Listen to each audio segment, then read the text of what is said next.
Good morning, students. So this is lecture 3 of chapter number 4, Agriculture, class 10th, subject Geography.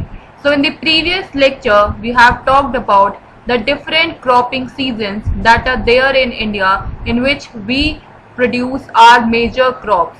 So we have talked about certain major crops that are there that we produce in India, which was rice, wheat, mills, maize, pulses, sugarcane, and so on. So we have discussed about mainly food crops which are other than grains as well.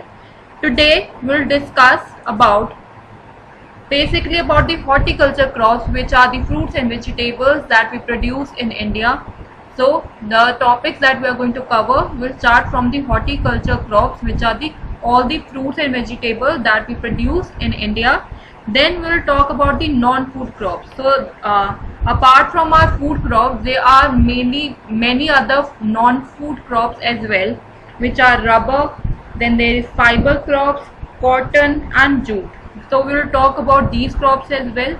Then there are major technological and institutional reforms that have been made by the government for the interest of farmers. So we'll talk about that as well. So what are the various technological and institutional reforms that are made by the government for the favor or in for the interest of farmers in our country. Then the homework solution, and after that the homework I will assign you in this lecture. So if you have any queries from the previous lecture, you can ask me anytime on my DM. You have my number, you can ask me there also, and in the student query section as well. So we're starting off this lecture now. So first of all, we'll talk about the horticulture crops. So horticulture crops are basically all the fruits and vegetables that we produce in India. So in 2008, India was one of the second largest producer of fruits and vegetables in the world after China. So basically China is leading in every area, but we are not apart or far away from them. We are also leading by them into this particular field as well. So we were second largest producer of fruits and vegetables in the world after China. And India is a producer of tropical as well as temperate fruits. So what are the tropical and temperate fruits? Basically all the mangoes and all the vegetables that we eat, brinjal, tori, I don't know how to pronounce that, tori, ghia, and all these kind of vegetables, they are kind of tropical as well as temperate foods for us. So mangoes of Maharashtra and Andhra Pradesh, Telangana, Uttar Pradesh and West Bengal, they are particularly tropical fruit that are temperate into some medium levels. So mango is quite Maharashtra ka mango is the most famous mango in our country, in all over our country, in all over the states. Mainly mangoes of Maharashtra is very famous. Apart from that, it is also produced in Andhra Pradesh, Telangana, Uttar Pradesh and West Bengal. Then there comes oranges. Oranges of Nagpur is quite famous. Apart from that, Cherrapunji, which is in Meghalaya. Then bananas of Kerala, Mizoram, Maharashtra and Tamil Nadu. So basically these tropical fruits that are there, they are quite famous in these particular regions, and they majorly produce in these particular states only. Then there is lychee and guava of Uttar Pradesh and Bihar, that is famous. Pineapples of Meghalaya, grapes of Andhra Pradesh, Telangana and Maharashtra, apples and pears, apricots and walnuts of Jammu and Kashmir and Himachal Pradesh are in great demand in the world over. So basically all these fruits, lychee, guava, grapes, they have particularly famous in front these states only, and they are produced majorly in these states only. So if we talk about what is the best quality of lychee and guava, you will find it from Uttar Pradesh only. So major states are famous for their own kind of fruit that they produce, and they are certainly producing in those part only where the climate condition and everything match with the fruit condition which it can be produced. So basically they witness each and every situation there. They witness that the climate condition should match according to the fruit which they are producing there. Apart from that, the climate changes, the environmental changes that occur every time, so they witness each and everything, and after that they produce these fruits in these particular areas only. Then India produces about 13% of the world's vegetables. So when we talk about in terms of vegetables, so India produces about 13% of the world's vegetables. It is an important producer of pea, which is matar, which we call as a cauliflower, then onion, cabbage, tomato, brinjal, and potato. So basically they also produce these kind of vegetables that we eat on a daily basis. So these are quite famous. So now these vegetables are famous in which region, we can talk about that. Basically they are also quite famous, but we don't have a certain number that they are famous in these particular regions only. Like we have a quite measurement and status of the fruits. In vegetables we don't have, because vegetables are produced in almost every part of the states. It is not particularly famous for one region. They are produced in majorly every part of the state, and because it is quite essential thing that we eat on a daily basis. So that's why India produces about 13% of the world's vegetables, which is the mostly the highest ranking range if we talk about in the terms of vegetables. Then there are certainly non-food crops. So we have talked about all the food crops that are grown and produced in India. Now we'll talk about the non-food crops. So first of all, in the non-food crops, the top one is the rubber. So rubber is one of the most important and the most usable raw material which is used in our industries as well. So that's why they produce these rubber as a it is an equatorial crop, but under special conditions, because it is also grown in tropical and subtropical areas only, because it requires moist and humid climate with rainfall of more than 200 centimeter and temperature above 25 degrees Celsius. Rubber is an important industrial raw material, as you all know. In every thing in the industries that are there in India, they use rubber products. We are also using rubber products. Basically all the cycles that we're using, automobiles are there, all the cars, they use rubber only. So basically it is quite essential for kind of a non-food crop that is actually required, and it is mainly grown in kind of an area which requires mostly moist.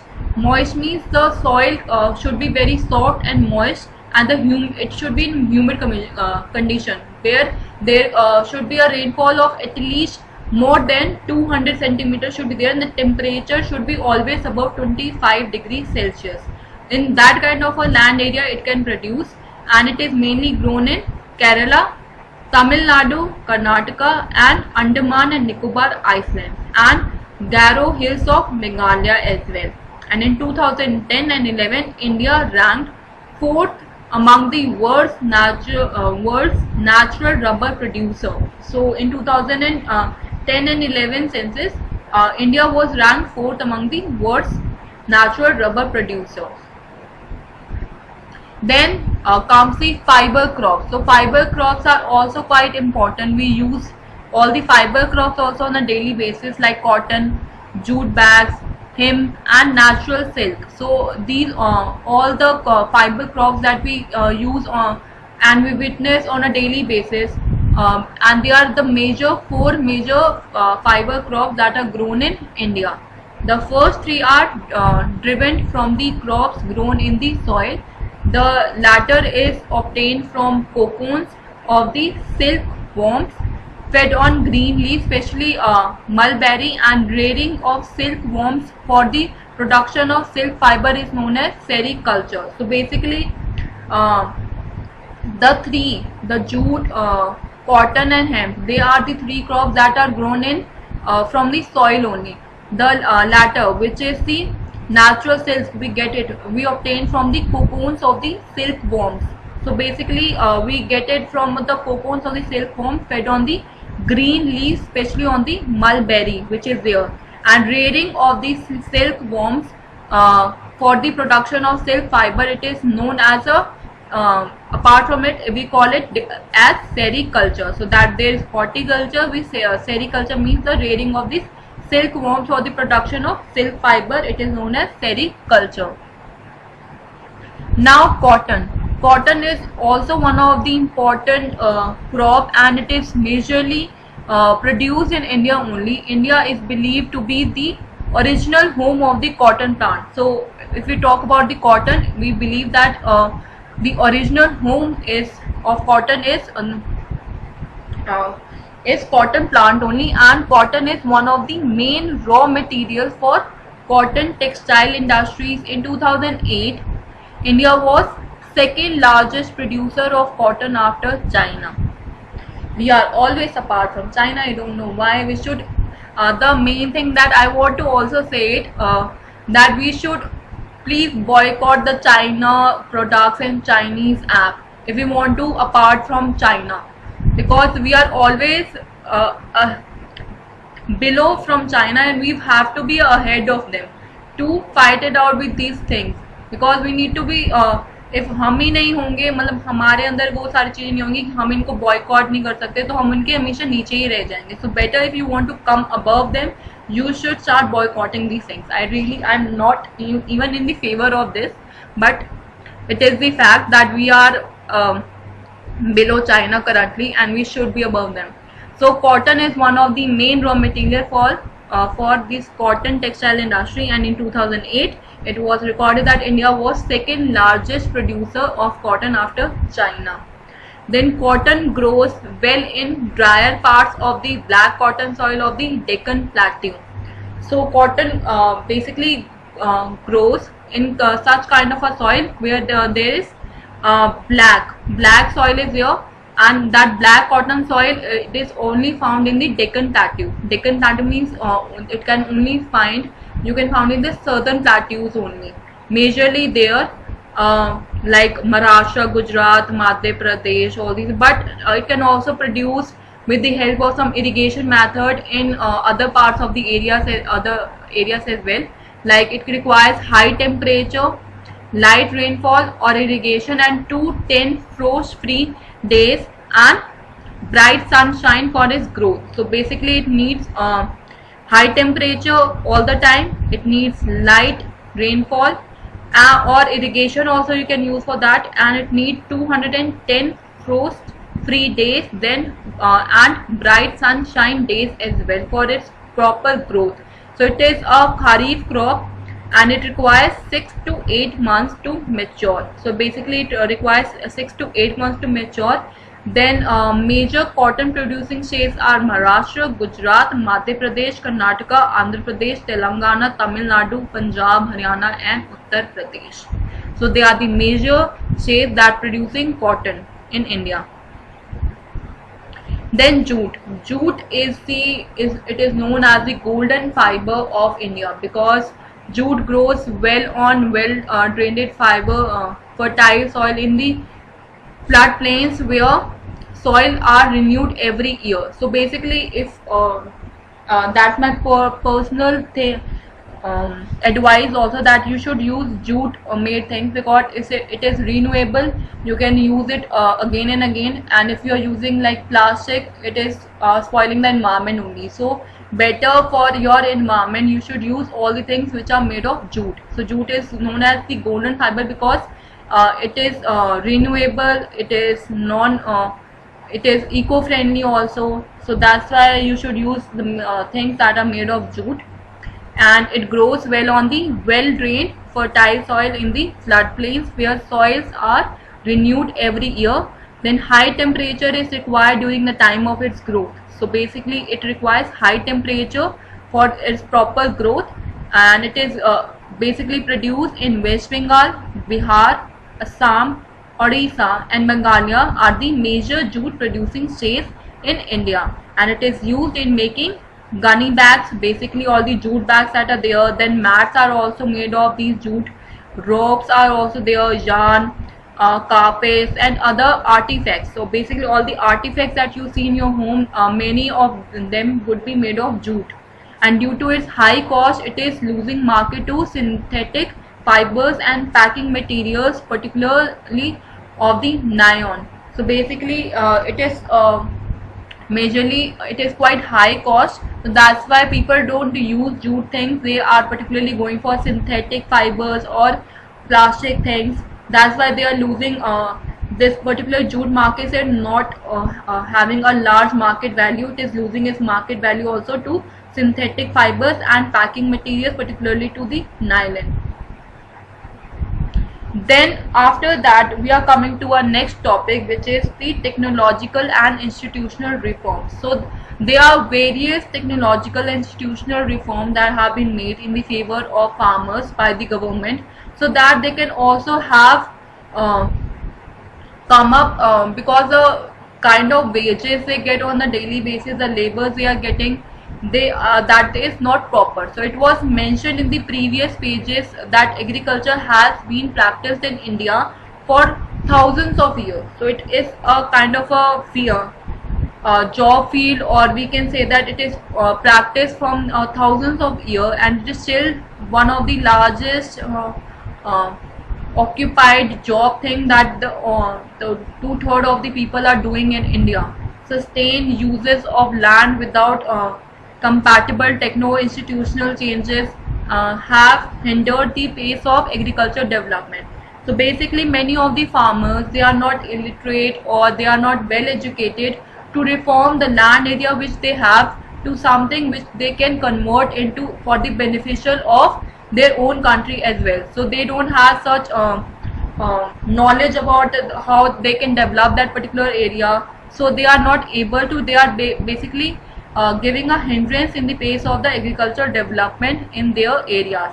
In spite of development of sources of irrigation, most of the farmers in large parts of the country still depend upon monsoon and natural fertility in order to carry on their agriculture.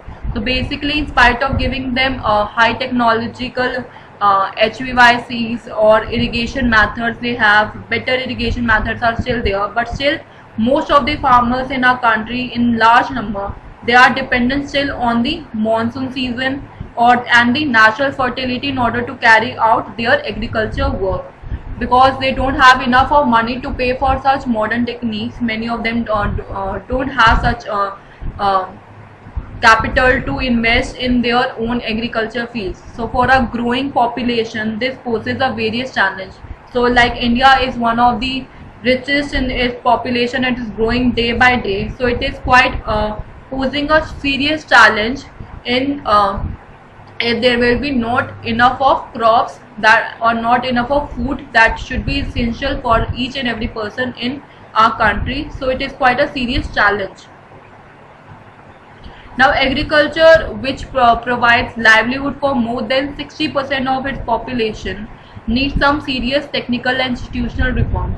So now agriculture is at a phase that all the livelihood for more than 60% of its population needs certain technical and institutional reforms, so that each and every person who are living in our country, they could actually get one day meal, or they could have enough of food in their hands so that they can eat and they can survive, which is not properly there. It's a very serious challenge that they are facing. So they thought to have certain technical and institutional reforms that have been made for these farmers only. So thus they have collectivization, consolidation of holdings and cooperation, and abolition of zimindari, etc. were given priority to bring about institutional reforms in the country after independence. Like land reforms was the main focus of our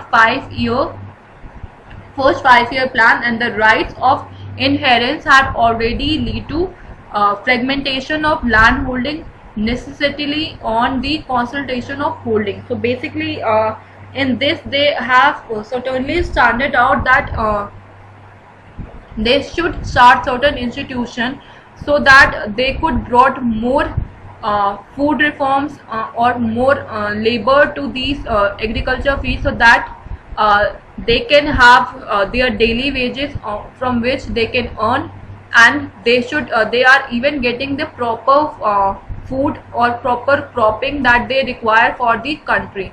So they have made certain plans, certain land reform plan. That was the main focus of our first 5-year plan that have been made in the favor of these farmers only. So the laws of land reforms were enacted, but the laws of implementation was lacking or lukewarm. So basically all the laws that have been made for these land reforms were enacted, but they were not implemented much, and they were lacking. They were not exercising these laws in their land areas. It was it was essential for them to apply these laws, but they were not able to apply it. So the government of India embarked upon introducing agriculture reform to improve Indian agriculture in the 1960s and 1970s, and there began the Green Revolution based on the use of package technology, and the White Revolution also, that is known as Operation Flood. So they introduced two new technologies which was based on Green Revolution. Green Revolution included all the modern technologies, modern harvesting, and they started educational institutions so that the farmer could get educated. उनको basically farmers को भी educate करना कि आपको एक कैसी चीज़ें use करनी है। आपको हम चीज़ें तो दे रहे हैं, लेकिन आप उनको यूज़ कैसे करोगे। हम आपको मॉडर्न टेक्निक्स दे रहे हैं, हम आपको मॉडर्न सीज दे रहे हैं, but you should also know how to implement it. So they have started with the education institution for the farmers as well, so that they can educate themselves to use it, use all the modern techniques in a proper way. So that's how they started with this Green Revolution, to build more and more crops and more food for the country. Then they started with this White Revolution also, which was all the dairy farms. So they started with the dairy farm also to implement some major strategies that they have initiated for these dairy farms also there, so that it should also build more and more, and that could improve lot for the Indian agriculture itself. But this too led to the concentration of development in few selected areas. But there was a lack of concentration, because the development of these Green Revolution and White Revolution was there in few selected areas only. Then therefore in the 1980s and 1990s, a comprehensive land development program was initiated. So in 1980s and 1990s there was a land development program that was initiated, which included both institutional and technical reform both. So they started to mix up all the educational and technical reforms itself, and the provision for crop insurance against these drought, flood, cyclone, fire and disease, is establishment of Grameen banks, cooperative societies and banks for providing loan facilities to the farmers at lower rates of interest were some important steps in this direction. So how they have initiated these things, that many of the farms that are spoiled because of the cyclone, there are fire, there are droughts that happen, sometimes floods happen, and many farmers don't even have enough of money to start off their own thing. So the government initiated some few of the steps to some of the provisions they have started off for this crop insurance against drought, flood, cyclone. So they were getting money if they are facing these kind of problems, and there were cooperative societies also that have been made, Grameen banks that have been made for these people. The bank for providing loan facilities was also been given to these farmers at lower rates of interest. For some, these were mainly some important steps that have been taken by the government in this direction. Then there was Kisan credit card that have been made. So this was also one of the main initiative of government. Then there was personal accident insurance scheme that also have been made for these farmers. There are some of the schemes that was introduced by the government of India for the benefit of the farmers only. So moreover, special weather bulletins and agriculture programs for farmers were also introduced on the radio and television, and the government also announces minimum support price, remunerative and pro, procurement prices for important crops to check the exploitation of farmers by speculators, and middlemen was also introduced. So the Kisan credit card scheme was introduced. Personal accident insurance scheme was introduced by the government for the benefit of farmers. Then there were special weather bulletins and agriculture programs for farmers have been introduced on the radio and television, so that the farmers could listen to these things for improving in their agricultural methods. So they could listen through radios or watch through television to improve their agriculture skills. Then the government also announces minimum support price. So they have been paid for if they need certain amount for their startup with their agriculture fields, or remunerative or procurement price also have been given for some important crops. And the check for exploitation of farmers is not there, so that if they are giving a proper amount of food or crops to certain people, they should be getting the same amount, they should not be exploited. So that was kind of the initiative that have been taken by the government for the farmers.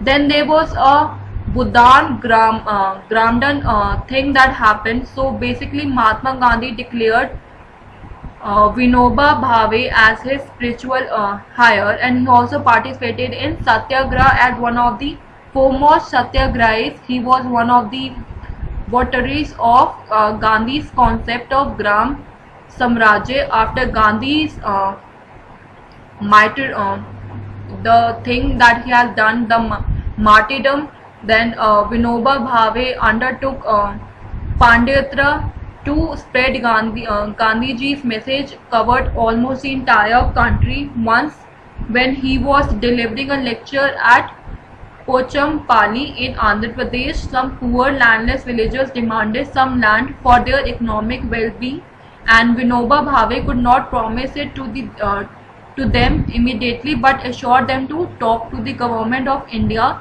regarding provision of land for them if they undertook cooperative farming.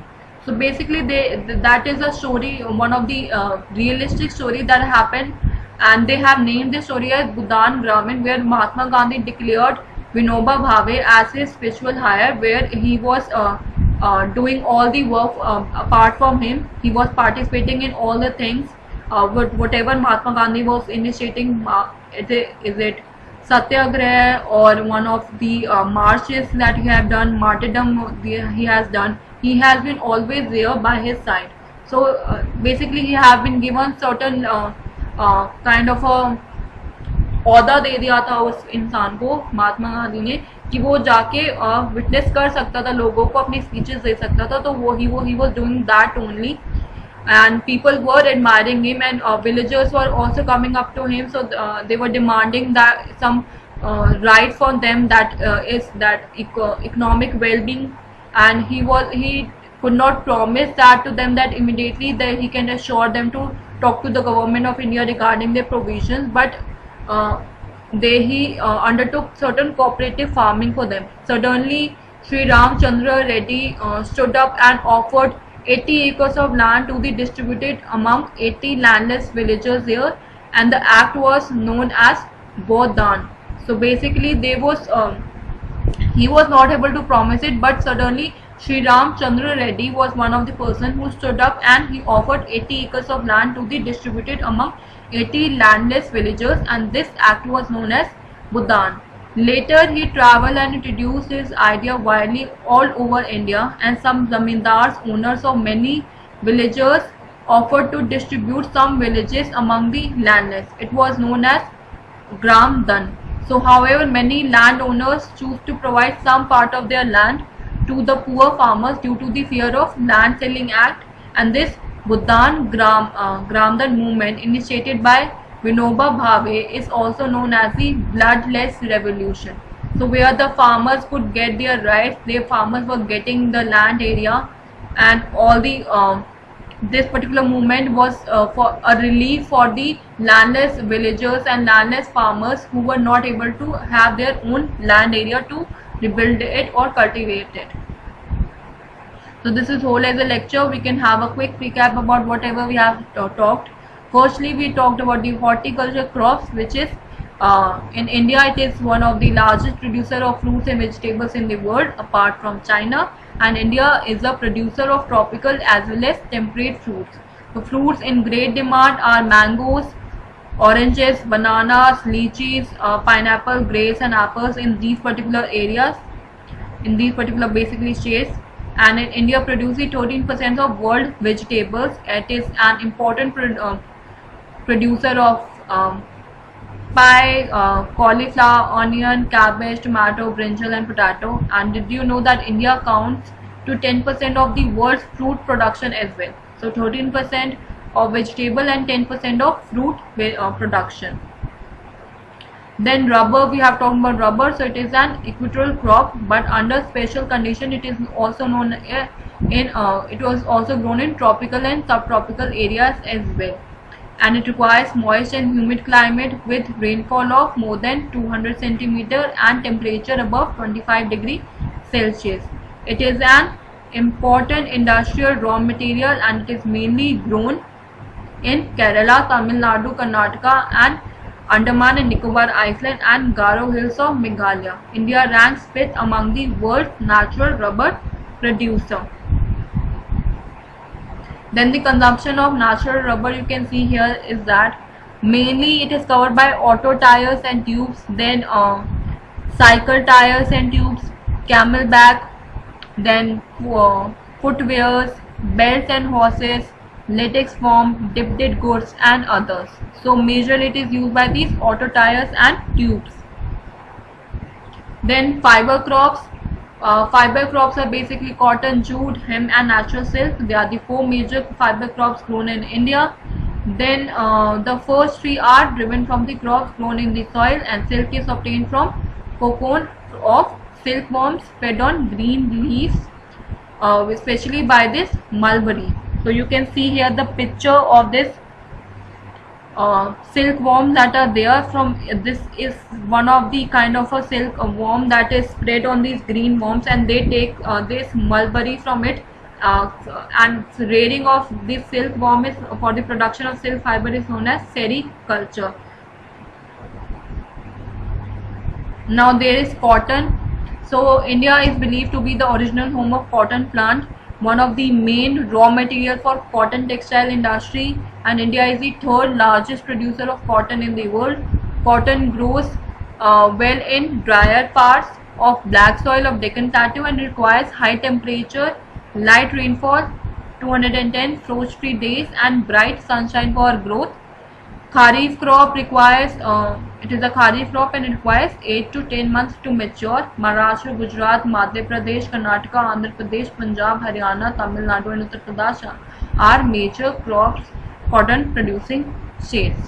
Then technological and institutional reforms we have talked about that agriculture has been practiced in India for thousands of years, and sustained uses of land without compatible techno-institutional changes have hindered the pace of agriculture development. So why has India not improved in technical and institutional reforms in agriculture?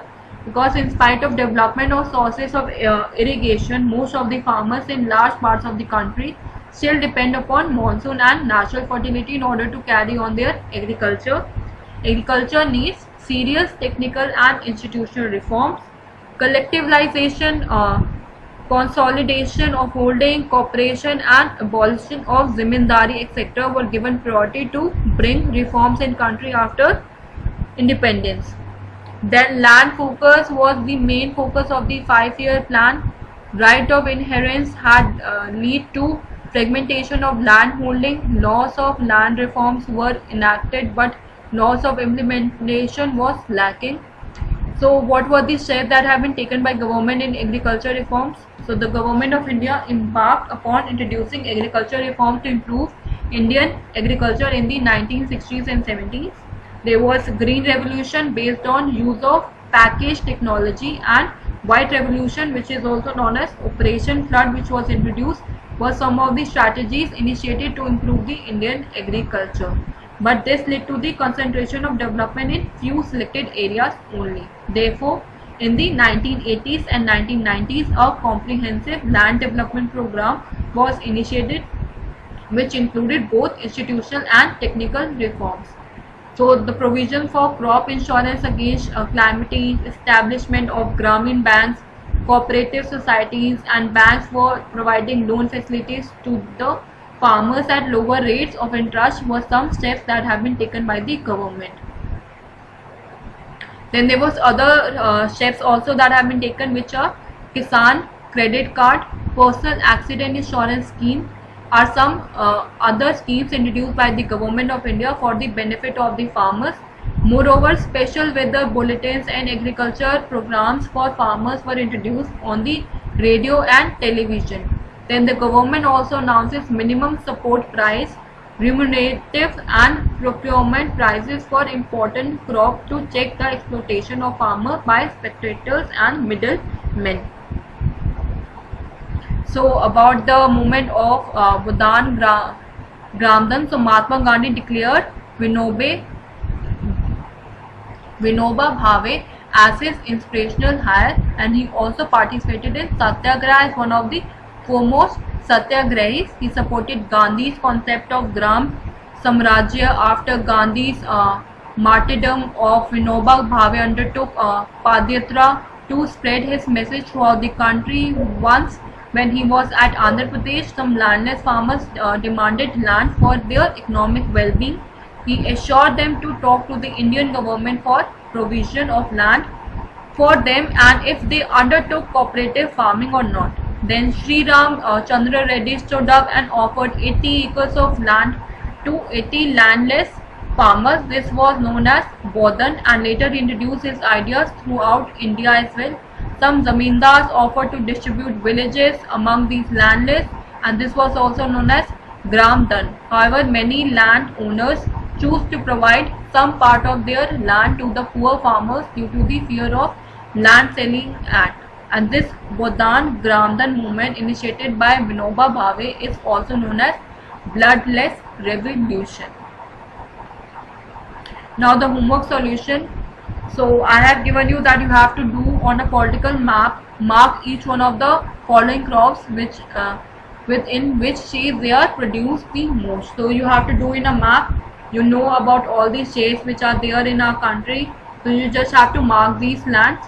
So for rice, you can mark any of the areas if you are marked which are included there. But mainly it is in Punjab, Haryana and Western Uttar Pradesh. So you can mark these areas in your map. Then wheat in Bihar, Rajasthan and Haryana. So you can mark in your map these areas for wheat. Then sugarcane for in Maharashtra, Karnataka, Tamil Nadu, 4th pulses, Madhya Pradesh, Rajasthan and Maharashtra. So you can, I have also told you, you can segregately do each and every crop differently, or you can combine them in one particular map and giving them certain symbols that this is for rice, this is for wheat, this is for sugarcane and this is for pulses. So you can do these, you can do this in a separate map also or in one map only. And you have to paste it in your notebook as well. Then the homework for this particular lecture is you have to write short note on the various technological institutional reform programs that were introduced in the interest of farmers. So you have to tell all the steps that have been taken in the favor of farmers by the government by these various technological institutional reforms. So you have to just write a short note about all the steps that have been taken by them. So that's it for the lecture. If you still have queries, you can ask in the comment section or on the student inquiry section. And if you have query from the previous lecture or the test regarding the test which is there on Friday, you can ask about that too. So thank you so much children. Take care of your health and your family as well. Thank you so much.